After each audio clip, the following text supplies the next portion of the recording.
നമസ്കാരം. സർക്കാരുമായി ബന്ധപ്പെട്ട അറിയിപ്പുകൾക്കും മറ്റു വാർത്തകൾക്കും വേണ്ടി ഈ ചാനൽ സബ്സ്ക്രൈബ് ചെയ്യാനും തൊട്ടടുത്ത ബെല്ലൈക്കൻ എനേബിൾ ചെയ്യാനും മറക്കാതിരിക്കുക. 2025 ജനുവരി 1 മുതൽ റേഷൻ ഇടപാടിൽ അടിമുടി മാറ്റങ്ങൾ. എല്ലാ റേഷൻ കാർഡുടമകളും നിർദ്ദേശങ്ങൾ പാലിക്കണം.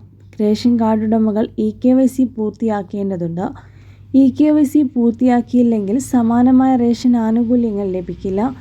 ജനുവരി 1 മുതൽ റേഷൻ വിതരണ സംവിധാനത്തിൽ മാറ്റങ്ങൾ വരുത്തിയതിനോടൊപ്പം തന്നെ റേഷൻ ഇടപാടിൽ കേന്ദ്ര സർക്കാർ സുപ്രധാന മാറ്റങ്ങളും നിർദ്ദേശങ്ങളും വരുത്തിയിട്ടുണ്ട്.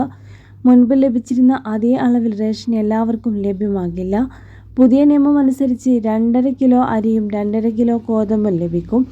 നേരത്തെ 3 കിലോ അരിയും 2 കിലോ ഗോതമ്പും ലഭിച്ചിരുന്നെങ്കിൽ ഇത് 2 കിലോ ഗോതമ്പും 2.5 കിലോ അരിയുമായി മാറുന്നതാണ്.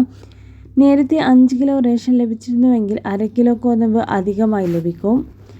ജനുവരി 1 മുതൽ റേഷൻ മാത്രമല്ല 1000 രൂപയുടെ അധിക ധനസഹായവും അർഹരായവർക്ക് ലഭ്യമാകും.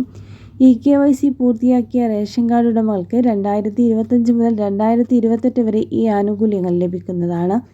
നഗരപ്രദേശങ്ങളിൽ 3 ലക്ഷം രൂപ വാർഷിക വരുമാനമുള്ള റേഷൻ കാർഡ് ഉടമകൾക്കും 100 ചതുരശ്ര അടി വിസ്തീർണമുള്ള വീടോ വസ്തുവോ 4 ചക്ര വാഹനമോ ഉള്ളവർക്കും ഈ ആനുകൂല്യങ്ങൾ ലഭിക്കില്ല. കേരളത്തിലെ മുൻഗണനാ ഘടകങ്ങളുടെ മസ്റ്റർ നടപടികൾക്കായി സംസ്ഥാന സർക്കാർ സമയപരിധി നീട്ടി നൽകിയിരുന്നു.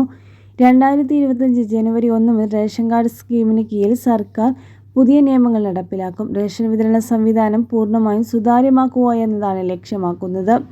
2025 റേഷൻ കാർഡ് സൗകര്യങ്ങൾ ദുരുപയോഗം ചെയ്യുന്നത് തടയാനും അർഹരായവരിലേക്ക് മാത്രം റേഷൻ എത്തുക എന്ന ലക്ഷ്യവും മുൻനിർത്തിയാണ് എല്ലാ റേഷൻ കാർഡുടമകൾക്കും സർക്കാർ EKYC നിർബന്ധമാക്കിയിരിക്കുന്നത്.